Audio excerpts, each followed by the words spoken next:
입찰의 정석 입문편 진행하게 될 육태균입니다. 제 소개드리겠습니다. 저는 현재 인포스에서 근무 중입니다. 인포스는 우리나라 정부기관, 국가기관, 정부투자기관, 지방자치단체 등의 입찰 및 낙찰 정보를 제시하는 입찰 전문회사입니다. 저는 거기서 강의만 전담하고 있습니다. 본론으로 들어가도록 하겠습니다. 저는 온라인 강의나 오프라인 강의에서 질문을 많이 드리는데요.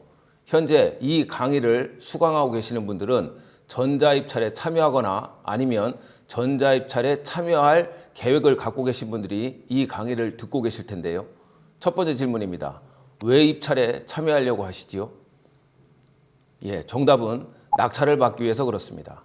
계약을 수주하기 위해서 입찰에 참여하는 거죠. 그러면 낙찰을 잘 받으려면 무엇을 제일 잘해야 될까요? 입찰 금액을 잘 써야 됩니다. 그러니까 입찰 금액을 잘 써야 낙찰을 잘 받는다는 것은 누구나 알고 있는 사실입니다. 그렇지만 입찰 금액은 쓰는 공식이 따로 있다는 것을 알고 있는 사람은 많지 않습니다. 교재를 보도록 하겠습니다. 3페이지입니다. 입찰 금액은 항상 기초금액 곱하기 사정률 곱하기 낙찰 하한율로 쓰셔야 됩니다. 두 번째, 입찰 가격 산식이라는 것을 잘 아셔야 됩니다. 이 두 개 공식이 나라장터 전자입찰에서는 굉장히 중요한 공식인데요. 이게 왜 중요한지 보도록 하겠습니다. 자, 두 번째 질문 드리겠습니다. 전자입찰 제도는 어려울까요? 쉬울까요? 공고문 해석하기는 어려울까요? 쉬울까요? 분석하기는 어려울까요? 쉬울까요? 이 연속된 세 가지 질문에 공통적인 답은 굉장히 어렵다. 이게 공통적인 답입니다. 전자입찰 제도는 굉장히 어렵습니다. 자, 그러면 왜 이렇게 전자입찰 제도가 어려울까요? 여러 가지 이유가 있겠습니다만은 규정이 굉장히 많습니다. 제가 규정을 간단하게만 대봐도 지방자치단체 입찰 시 낙찰자 결정 기준, 국가를 당사하는 계약법과 시행령 시행규칙, 지방자치단체를 당사하는 시행령 시행규칙, 각 발주처 적격심사 50여 개, 이렇게 한 100여 가지 규정이 존재합니다. 그러니까 100여 가지 규정이 존재하니까 입찰이 굉장히 어렵다라는 사실이 있는데 이거보다 훨씬 중요한 게 있습니다. 뭐냐면 여러분들이 범용인증서를 끼고 입찰에 참여하시잖아요. 그 범용인증서를 끼고 입찰에 참여할 때 이 100여 가지 되는 규정은 완벽하게 공부한 뒤에 입찰에 참여하셔야 됩니다. 이 완벽하게 공부한 뒤에 입찰에 참여하라는 숙지의 의무가 있기 때문에 그렇습니다. 이 숙지의 의무를 간과하시는 분들이 많이 계시는데 숙지의 의무에 대해서 이렇게 설명드려 보도록 하겠습니다. 예를 들어서 발주처 재무관이 공고문을 잘못 냈습니다. 그러면 책임은 누가 질까요? 상식적으로 보면 발주처 재무관이 공고문을 잘못 내면 발주처 재무관이 책임을 져야 되겠지만 실제 전자입찰에서는 입찰자가 책임을 모두 지도록 되어 있습니다. 그 이유는 숙지의 의무 때문에 그렇습니다. 그러면 그 100여 가지 규정을 다 공부할 수 있을까요? 국가를 당사하는 계약법이나 지방자치단체를 당사하는 계약법만 보더라도 민법이기 때문에 약 300여 페이지에 이릅니다. 다 합치면 몇천 페이지가 될 겁니다. 그것을 다 공부하고 투철한다는 것은 불가능합니다. 그렇지만 아주 다행인 사실이 있습니다. 뭐냐면 그 100여 가지 규정 중에 공통적으로 나오는 공식은 두 개밖에 없습니다. 첫 번째가 입찰 금액 쓰는 공식이고요. 두 번째가 입찰 가격 산식입니다. 그래서 저는 전자입찰 강의를 할 때 항상 이 두 개 공식을 쓰고 시작합니다. 세 번째 질문입니다. 여러분들이 앞으로 1년간 열심히 입찰 공부를 하고 입찰에 참여하면 몇 건이나 낙찰을 받을 수 있을까요? 오프라인 강의에서 이렇게 질문을 드리면 묵묵부답입니다. 이유는 낙찰을 못 받기 때문에 그렇죠. 저희 데이터를 보면 2020년도에 약 48만 개 업체가 입찰을 받는데 그중에 18만 개 정도만 한 건 이상의 낙찰을 받았습니다. 그러니까 3분의 2가 계약을 수주 못했습니다. 그리고 평균 낙찰 건수는 한 건이 안 됩니다. 한 건이 안 된다는 얘기는 전자입찰에 투자한 업체는 대부분이 계약을 수주, 낙찰을 못 받는다 이렇게 보시면 되는데 그러면 왜 이렇게 낙찰을 못 받을까요? 여러 가지 이유가 있겠습니다만은 제 생각은 속된 말로 찍어서 그렇습니다. 그러니까 입찰 금액 쓰는 공식을 쓰지 않고 그냥 입찰 금액을 찍습니다. 제가 분명히 말씀드릴 수 있는 것은 각 발주처 적격심사마다 입찰 금액은 기초금액 곱하기 사정률 곱하기 낙찰 하한율로 쓰라고 명시되어 있습니다. 그렇지만 이 공식을 쓰는 사람은 실제 약 30%가 안 되는 걸로 파악이 됩니다. 많은 업체들이 약 70% 되는 업체들이 이 공식을 쓰지 않고 기초금액에 낙찰환율 곱한 뒤에 약간 올려 쓰거나 내려 쓰는 이런 형태를 보입니다. 이렇게 찍기 때문에 빵건인 거고요. 그들이 머릿수를 맞춰줘 가지고 나머지 약 18만 개 업체가 한 건 이상의 낙찰을 받고 있습니다. 그만큼 입찰 금액 쓰는 공식은 굉장히 중요합니다. 중요하기 때문에 하나씩 좀 살펴보도록 하겠습니다. 자, 우선 기초금액입니다. 기초금액은 입찰자가 신경 쓸 필요가 없지요. 왜 그러냐면 공고문에 정해져 있습니다. 공고문에 정해져 있습니다. 낙찰환율입니다. 낙찰환율은 비율을 얘기하는 겁니다. 그래서 율이 비율을 얘기하는 건데 낙찰환율은 87.745% 아니면 86.745%가 대부분입니다. 87.745% 아니면 86.745%가 대부분인데 이 대부분이라는 말은 무엇이냐면 이거 외에도 여러 가지가 있죠. 80.45%, 85.95%, 뭐 88%, 뭐 90% 굉장히 많은데요. 이 낙찰환율은 그냥 나온 것이 아니라 아래 보시면 입찰가격 산식에 보면 입찰가격 산식이라는 게 있습니다. 적격심사에 보면 산식이라는 게 있는데 이 산식이 아래 예시에 되어 있지요. 이 산식을 풀면 낙찰환율로 산출이 됩니다. 자, 이 부분은 적격심사 강의에서 자세히 설명드리도록 하겠고요. 그나마 다행인 사실이 하나 있습니다. 뭐냐면 낙찰환율도 정해져 있습니다. 그러면 어디에 정해져 있냐면 공고문에 정해져 있죠. 자, 입찰금액 쓰는 공식은 굉장히 중요한데 결론은 기초금액과 낙찰환율은 공고문에 정해져 있다. 이 결론에 도달합니다. 그러면 공고문에 정해져 있다는 것은 무슨 뜻일까요? 공고문에 정해져 있다는 것은 그거 외에 딴 거 쓰면 무조건 탈락이다. 같은 말이 되겠죠. 왜 그러냐면 자, 보겠습니다. 입찰금액은 기초금액 곱하기 사정률 곱하기 낙찰환율이지 않습니까? 여기에 곱하기입니다. 만약에 입찰금액 쓰는 공식이 기초금액 더하기 사정률 더하기 낙찰환율이라면 여기에서 내가 입찰자가 기초금액과 낙찰환율을 조금 잘못 찾았다면 입찰금액이 조금 잘못 나오겠지요. 그런데 기초금액과 낙찰환율을 조금 잘못 찾으면 어떻게 될까요? 실제 공식에서는 곱하기이기 때문에 바로 금액이 엇나가게 됩니다. 제가 전화 상담을 하다 보면 입찰을 하자마자 탈락되는 분도 의외로 많습니다. 개찰하기 전에. 그런 분들이 10중 8구 어디에서 걸리냐면 공고문에 정해져 있는 이 기초금액과 낙찰환율을 못 찾습니다. 제가 강의 중간중간에 찾아보도록 하겠고요. 마지막 세 번째, 사정률이 분석법이지요. 투차를 처음 해보신 분이나 입찰 경력 10년 되신 분이나 제일 궁금한 게 이 분석법인데요. 분석법에 대해서 이렇게 설명드려 보도록 하겠습니다. 예를 들어서 100명의 업체가 서울특별시에서 나라장터에 올려놓은 공고문을 투찰하기 위해서 입찰에 참여했다고 가정을 해보겠습니다. 그러면 그들은 세 가지가 같습니다. 무엇이 같으냐면 업종, 지역, 실적이 같죠. 자, 중요한 건 지금부터입니다. 업종, 지역, 실적이 거의 같거나 비슷한 업체 100개 업체가 하나의 공고문에 투찰했습니다. 하나의 공고문에 투찰했다라는 얘기는 이 공식에 비춰보면 무슨 얘기냐면 똑같은 기초금액과 낙찰환율 썼다와 같지요. 왜 그러냐면 기초금액과 낙찰환율은 공고문에 정해져 있기 때문에 그렇습니다. 그러면 똑같은 기초금액과 낙찰환율을 써서 입찰금액을 썼습니다. 투찰을 했고 개찰을 했습니다. 그러면 입찰금액은 몇 종류가 나올까요? 100개가 나오지요. 입찰이 재미난 게 뭐냐면 1000명이 보면 1000개 나오고요. 10,000명이 보면 10,000개 나오는 게 입찰 금액입니다. 그러면 10,000명이 똑같은 기초금액과 낙찰환율을 써서 입찰 금액을 썼는데 입찰 금액이 10,000개가 나온 이유는 뭘까요? 사정률을 다 달리 본 겁니다. 그래서 여러분들이 제일 궁금해하는 분석법이 뭐냐면 이 공고문의 입찰 금액을 어떻게 쓸 거냐가 분석법이지요. 이 공고문의 입찰 금액을 어떻게 쓸 거냐는 뭐에서 결정이 됩니까? 사정률에서 결정이 됩니다. 그래서 저는 사정률을 뭐라고 하냐면 분석법이다. 이렇게 이야기합니다. 다음 페이지 4페이지 보겠습니다. 나라장터 소개해드리겠습니다. 여러분에게 나라장터가 뭡니까? 그러면 로또입니다. 이렇게 얘기하시는 분들이 굉장히 많지요. 그렇지만 저는 나라장터를 다르게 설명드립니다. 저는 나라장터를 대표자분들에게는 양질의 현금 조달 시장이고 입찰 담당 직원들은 내 몸값을 올릴 수 있는 효과적인 시장이다. 이렇게 설명드리는데 각설하고요.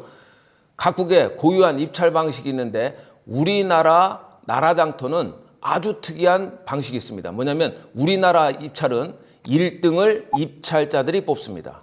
자, 중요하니까 다시 한번 해보겠습니다. 우리나라 입찰의 가장 큰 특징이 뭐냐면 1등을 입찰자들이 뽑습니다. 자, 1등을 입찰자들이 뽑는다라는 얘기는 무슨 얘기냐면 공무원들은 나라 장터에 공고문을 올려놓으면 그 자체가 비감사 대상이 됩니다. 왜 그러냐면 1등을 입찰자들이 뽑았기 때문에 그렇죠. 이렇게 완벽한 객관적인 시스템을 만들었습니다. 그래서 파생효과가 생기는데요. 해마다 공고문이 줄어든 적이 없습니다. 그리고 매년 우리나라 예산의 30%를 정부 조달로 쓰는데 2020년도에 97만 건을 발주해서 175조를 계약했습니다. 그 이유는 1등을 입찰자들이 뽑기 때문에 그렇습니다. 자, 그러면 5페이지 정부 조달의 세부적인 특징을 보도록 하겠습니다. 저는 세부적인 특징을 세 가지로 보는데요. 첫 번째가 구매자와 스펙이 결정이 돼 있지요. 그러니까 저는 이 나라장터 정부 조달이요 특별하다고 생각하지 않습니다. 그냥 여러분들이 하는 영업 방법 중에 하나인데 납품처가 정해져 있지요. 납품처가 어디로 정해져 있냐면 우리나라 국가기관, 정부기관, 정부투자기관, 지방자치단체, 교육기관. 이 국가기관, 정부기관, 정부투자기관, 지방자치단체, 교육기관을 통틀어서 뭐라고 하냐면 수요기관이라고 합니다. 그래서 수요기관의 납품을 전제로 하는데 그렇기 때문에 첫 번째 세부적인 특징이 뭐냐면 구매자와 스펙이 결정이 돼 있지요. 여러분들이 민수를 할 때는 구매자를 만나야 되고 그와 스펙을 결정한 다음에 가격을 결정을 해야 되는데 정부 조달은 이미 공고문에 구매자와 스펙이 결정이 되어 있습니다. 두 번째, 지급보증 현금이지요. 저는 개인적으로 이게 가장 큰 특징이라고 생각합니다. 속된 말로 해서 나라장터의 가장 큰 특징, 돈 뗄 일이 없습니다. 국가개혁법 제58조입니다. 국가개혁법과 지방개혁법에 의해서 우리나라 입찰은 성립이 되는데 두 가지 똑같이 되어 있습니다. 국가개혁법 58조, 지방개혁법 67조에 뭐라고 되어 있냐면 대가의 지급은 검사를 완료한 후 5일 내에 주도록 되어 있습니다. 그리고 지금과 같이 코로나 팬데믹 상황에서는 경기 침체 대량 실업에서는 3일 만에 주도록 되어 있습니다. 이 5일 또는 3일 만에 주는 돈이 얼마냐면 175조죠. 그래서 제가 앞서 설명드린 대로 나라장터는 대표자분들에게는 양질의 현금 조달 시장이다. 이렇게 말씀을 드리는 거고요. 세 번째, 실적인 입찰 참가 자격입니다. 이게 무슨 얘기냐면 나라장터에서 낙찰을 받으면 그 자체가 실적이 됩니다. 그런데 낙찰을 받으면 받을수록 참가 자격이 확대가 되어 투자를 할 수 있는 범위가 늘어납니다. 결국 이 세부적인 세 가지 특징에 의해서 정부 조달에 지대한 관심을 갖고 입찰에 참여하길 바랍니다. 자, 6페이지 보겠습니다. 오늘은 기본적인 입문 시간이기 때문에 용어 정리 한번 보도록 하겠습니다. 입찰, 그 다음에 투찰, 그 다음에 개찰, 낙찰, 이 용어 한번 보겠는데요. 뭐 어려운 건 아니고요. 그냥 입찰은 여기 보시면 계약 체결 방식이다. 이렇게 이해하시면 되겠습니다. 그냥 입찰은 계약 체결 방식이다. 이렇게 보시면 되는데 이 부분은 한번 짚고 넘어가도록 하겠습니다. 뭐냐면 입찰서 제출이라고 되어 있지요. 입찰서 제출. 이 질문을 굉장히 많이 받습니다. 그 입찰에 참여하시는 분들 중에 공고문을 보신 분들이 많이 계실 텐데요. 공고문에 보면 이렇게 표현이 되어 있습니다. 언제까지 입찰서를 제출하시오. 또는 언제까지 견적서를 제출하시오. 이렇게 되어 있는데 이거 견적내는 공고문이냐? 입찰서 제출이라고 되어 있으니까 이거 뭘 갖다 내는 거냐? 이렇게 문의를 하시는데 여기 한번 보겠습니다.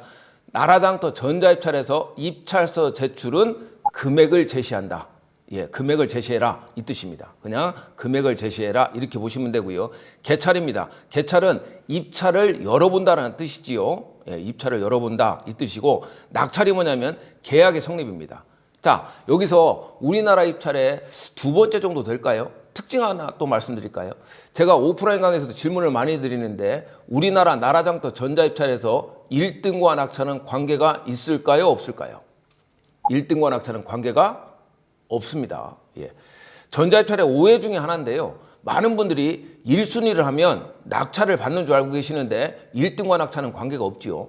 입찰에 참여하시는 분들은 더 잘 아실 겁니다. 입찰에 참여하면 개찰 결과에 보면 순위가 나오지요. 1, 2, 3, 4, 5, 6, 7, 8 이렇게 순위가 나옵니다. 낙찰은 계약의 성립입니다. 1순위를 했다고 계약을 못 하지요. 이유는 뭐예요? 적격심사를 봅니다. 자, 그래서 1순위부터 적격심사를 통과하면 낙찰 계약자가 되는 거고 적격심을 통과하지 못하면 탈락 2등으로 넘어갑니다. 그래서 낙찰은 계약의 성립, 계약자, 적격심사를 통과했다는 의미를 갖고 있습니다. 저는 오늘 전자입찰만 설명을 드릴 겁니다. 대기업은 다 입찰 보죠. 삼성, 현대, 포스코 다 입찰 봅니다. 저는 잘 모르고요. 오로지 전자입찰을 설명을 드릴 건데 전자입찰에 중요하지 않은 거 간단하게 보겠습니다. 전자입찰이라는 것은 전자적으로 처리해서 낙찰자를 선정하는 제도가 전자입찰이고, 자, 제가 지금부터 말씀드리는 두 가지는 중요합니다. 첫 번째, 국가계약법 시행령 제33조에 뭐라고 되어 있냐면요. 이 영에 특별한 규정이 있는 경우를 제외하고는 전자조달 시스템을 이용하여 공고하여야 한다. 이렇게 되어 있는데 이 전자조달 시스템이 나라장터입니다. 그러니까 나라장터, 우리가 낸 세금으로 공고문을 내는 데는 무조건 나라장터를 이용해라 이 뜻입니다. 예를 들어 볼까요? 뭐 초등학교, 중학교, 주민지원센터, 국방부, 구청, 군청, 뭐 경찰서, 소방방재청 뭐가 됐든 우리가 낸 세금을 이론에도 받은 데가 공고문을 낼 때는 무조건 어디를 이용해야 되냐면 나라장터를 이용해야 된다. 그 법은 국가개혁법 시행령 제33조입니다. 자, 그러면 이렇게 공고문을 발주하는 곳을 뭐라고 하냐면 수요기관이라고 말씀드렸죠. 국가기관, 정부기관, 정부투자기관, 지방자치단체, 교육기관을 통틀어서 수요기관이라고 하는데 참고적으로 알고 계시면 좋습니다. 우리나라의 수요기관은 2021년 12월 현재 6만 2천 개에 이르고 있습니다. 결론적으로 6만 2천 개의 수요기관의 공고문을 보기 위해서 각 사이트를 다닐 필요는 없다. 어디를 주로 보면 되냐면 나라장터를 주로 보면 된다. 이렇게 보시면 됩니다. 자, 7페이지입니다. 7페이지는 예외기관입니다. 그러니까 6만 2천 개 수요기관 중에서 이 7페이지에 나오는 이 기관들은 자기네 자체 입찰 사이트를 갖고 있습니다. 자, 자기네 자체 입찰 사이트를 갖고 있다는 것은 두 가지를 꼭 기억하셔야 됩니다. 첫 번째, 나라장터 등록은 의무사항이지요. 나라장터에 등록을 안 하면 입찰은 참여할 수가 없습니다. 그런데 나라장터에 등록을 하고 여기는 각각 따로 또 등록을 다 하셔야 됩니다. 왜 그러냐면 대표적인 게 한전인데요. 한전 발주 재무관은 공고문을 만들어서 두 군데로 보내도록 되어 있습니다. 하나는 나라장터, 하나는 한전 자기네 자체 입찰 사이트. 이렇게 두 군데로 보내는데 예를 들어서 한전에서 한전 공고문을 보고 입찰서를 작성할 때 금액을 쓸 때는 거기서 로그인해서 쓰면 되겠지요. 그런데 나라장터에서 한전 공고문을 보신 분들은 다시 한전을 로그인하셔야 됩니다. 그래서 나라장터 등록을 하시고 여기를 따로 또 등록을 다 하셔야 된다. 그리고 두 번째, 이 두 번째가 이제 나라장터에 대한 또 오해인데요. 앞서 말씀드린 바와 같이 나라장터를 보면 우리나라 수요기관의 모든 입낙찰 정보를 다 볼 수 있을 거라고 생각하시는데 안타깝게 약 60% 정도밖에 보지 못합니다. 나머지 40%는 이 6만 2천 개 수요기관 중에서 350여 개 기관에서 공고문이 분산돼서 나옵니다. 그러면 제가 앞에서 드린 말씀과 정반대가 되지요. 그러면 350개를 다 다니면서 공고문을 수집해야 되냐? 좀 더 손쉬운 방법은 뒤에서 설명드리도록 하겠습니다. 나라장터 등록입니다. 나라장터 등록은 의무사항이고 이 부분은 필수사항이기 때문에 자세히 설명드리지는 않습니다. 혹시 나라장터 등록이 안 되신 분들은 여기에 이용 가이드가 있습니다. 이용 가이드를 꼼꼼히 읽어보시고 전화 1588-0800으로 문의 전화하시면 등록하는 데는 무리가 없을 걸로 봅니다. 그러면 저는 다른 사항, 중요한 사항을 하나만 설명드릴 건데요. 중요한 게 뭐냐면 나라장터는 업종, 좌측 아래를 보겠습니다. 업종이 크게 7가지로 나뉩니다. 공사, 용역, 물품, 외자, 리스, 비축, 기타 7가지로 나뉘는데 아마 외자, 리스, 비축, 기타 하시는 분들은 거의 안 계시고 대부분 공사, 용역, 물품, 세 업종 중에 하나에 해당이 되실 겁니다. 참고적으로 공사라고도 하고 건설이라고도 하고 시설이라고도 합니다. 공사, 건설, 시설 같은 업종이고요. 용역은 용역이라고 하고 물품, 구매, 제조는 같은 업종입니다. 물품, 구매, 제조는 같은 업종입니다. 자, 그래서 중복 등록이 가능하고 나라장터에 등록을 할 때는 사업자 등록증을 기반으로 하고 있습니다. 공고문 해석해 보도록 하겠습니다. 저는 공고문 해석이 굉장히 중요하다고 생각하는 사람 중에 하나입니다. 왜냐하면 우리나라 전자입찰 공고문에는 순위 결정과 계약자 결정에 대해서 굉장히 자세하고 명확하게 쓰여 있습니다. 그런데 오늘은 시간이 없는 관계로 다른 강의에서 설명을 드리기로 하고요. 오늘은 한 가지만 짚고 넘어가도록 하겠습니다. 공고문 공고서는 처음부터 끝까지 읽는 게 굉장히 중요합니다. 특히 공고문 공고서를 처음부터 끝까지 읽어보시고 참가 자격 조건이 안 되거나 입찰 참여 조건이 안 될 때는 절대 투찰하시면 안 됩니다. 9페이지 보겠습니다. 좌측 아래 보시면 3번 입찰 참가 자격이 있는데요. 이 입찰 참가 자격을 읽어보시고 조건이 안 되면 절대 투찰하시면 안 됩니다. 왜 그러냐면 이 없는 조건 때문에 부정당 1순위가 되면 부정당 업체가 될 수도 있고요. 부정당 업체가 되면 여러분들이 쓴 입찰 금액의 5%를 벌금으로 낼 수도 있습니다. 자, 10페이지 보겠습니다. 이 공고문을 해석을 많은 분들이 입찰 참여자들은 안 하지요. 예, 이 공고문 해석을 안 하는 이유는 저는 두 가지로 파악을 하고 있는데요. 첫 번째로는 공고문의 용어가 법률 용어고, 두 번째 금액이 여러 가지가 나옵니다. 10페이지 보시면 기초금액 3억 5천짜리 공고문을 주면서 여기 보시면 추정금액 3억 7천만 원 나오고요. 추정가격 3억 2천, 부가가치세, 관급금액, 기초금액, 주공종 추정금액, 주공종 추정가격 등 7가지가 나옵니다. 많이 나올 때는 10여 가지 금액이 나오고 적어도 두세 가지 금액이 나오는데요. 이 중에서 제일 중요한 겁니다. 10페이지 기초금액에 대해서 알아보도록 하겠습니다. 펜을 갖고 계신 분들은 한번 적어보시면 좋겠습니다. 여기다 뭐라고 적으시냐면 모든 발주처 입찰 금액 산출의 기준, 이렇게 적으시면 좋겠습니다. 다시 불러드리겠습니다. 모든 발주처 입찰 금액 산출의 기준입니다. 이 이야기는 이렇게 하나의 공고문에 여러 개 금액이 나오는데 반드시 입찰 금액을 쓸 때는 기초 금액으로만 써야 된다는 말을 내포하고 있습니다. 그 이유를 보겠습니다. 여러분들이 쓰는 입찰 금액에는 부가가치세가 포함되어 있죠. 예. 10페이지 보시면 기초금액 상단에 보시면 추정가격이라고 보실 겁니다. 이 추정가격에 부가세를 더하면 대부분이 기초금액입니다. 그런데 문제는 어디서 나오냐면 실제 입찰을 보다 보면 기초금액이 늦게 발표되는 경우가 있습니다. 그러니까 추정금액 또는 추정가격은 발표를 했는데 기초금액을 늦게 발표하는 경우가 있죠. 그런데 입찰자 중에 이제 성질이 급하신 분은 기초금액이 늦게 발표되니까 추정가격으로 입찰금액을 쓰는 분이 있습니다. 어떻게 됐을까요? 예. 탈락이 됐을 겁니다. 왜 그러냐면 추정가격에 부가세를 더하면 기초금액인데 추정가격으로 썼다 10%를 빼고 쓴 겁니다. 그러니까 1억이면 1,000만 원을 빼고 쓴 거고 10억이면 1억을 빼고 쓴 겁니다. 여러분, 지금까지 강의를 하면서 두 가지는 꼭 기억을 하셨으면 좋겠습니다. 첫 번째가 뭐냐면 입찰금액 쓰는 공식이고요. 두 번째가 모든 발주처 입찰금액은 기초금액으로 쓴다라는 거, 두 가지는 꼭 기억하셨으면 좋겠습니다. 11페이지입니다. 이제 입찰금액 쓰는 공식에 의해서 기초금액하고 낙찰환율을 찾고 마지막에 사정률 분석하는 법을 통해서 입찰금액이 산출이 됩니다. 그러면 11페이지 보시면 입찰금액을 쓰면 한글로 바뀌지요. 예. 그리고 송신 누르면 입찰하는 것이 끝납니다. 투찰이 이제 끝나는데요. 어떤 분들은 투찰하는 거에 대해서 더 자세히 설명해 주세요, 이렇게 질문하는 분도 계시는데 우리나라 전자입찰은 100억 미만은 대부분 총액 입찰입니다.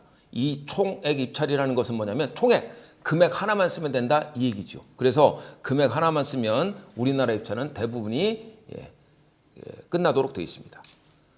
자, 그러면 12페이지 보시면 이렇게 금액을 쓰면 이런 화면을 보실 수 있습니다. 확인 클릭이라는 게 이제 두 개 보이실 건데요. 한번 찾아보시겠습니까? 12페이지 보시면 확인 클릭이라는 게 두 개 있는데 여기서 보이는 제가 표시하는 이 좌측, 지금 동그라미를 몇 개를 표시를 하고 있죠. 이 좌측에 한번 또 적어보시면 좋을 것 같습니다. 뭐라고 쓰시냐면 수정 X 취소 동그라미, 이렇게 한번 적어보세요. 수정 X 취소 동그라미. 무슨 얘기냐면 여기서 썼던 이 금액은 앞에서 썼던 금액입니다. 그런데 여기에서 확인을 누르면 이 금액은 절대 수정이 안 됩니다. 뭐만 되냐면 취소만 됩니다. 그리고 더불어서 아셔야 될 게 있는데 우리나라 나라장터 전자입찰에서는 금액을 한 번밖에 쓸 수가 없습니다. 재입찰, 재공고가 나왔을 때만 금액을 쓸 수 있습니다. 말 그대로 이 확인은 확인을 꼭 하고 누르시고요. 확인을 누르시면 항상 우리나라 나라장터 전자입찰에서는 작은 네모칸 15개가 나오도록 되어 있죠. 이 중에서 몇 개를 뽑냐면 2개를 뽑습니다. 물론 한전은 4개를 뽑는데 나라장터는 2개를 뽑으니까 저는 지금부터 2개로 설명드릴 건데 이 15개의 이름이 복수 예비 가격이라는 겁니다. 복수 예비 가격. 제가 앞에서 우리나라 입찰의 가장 큰 특징을 뭐라고 말씀드렸냐면 우리나라 입찰의 가장 큰 특징은 1등을 입찰자들이 뽑는다라고 말씀드렸죠. 12페이지 보시면 이 금액이 내가 1등 하면 1순위 하면 계약하고 싶은 금액이고 이 15개에서 2개를 뽑는 행위가 입찰자들이 1등을 서로 뽑아가는 과정입니다. 이 부분은 뒤에서 따로 떼어서 자세히 설명드리도록 하겠습니다.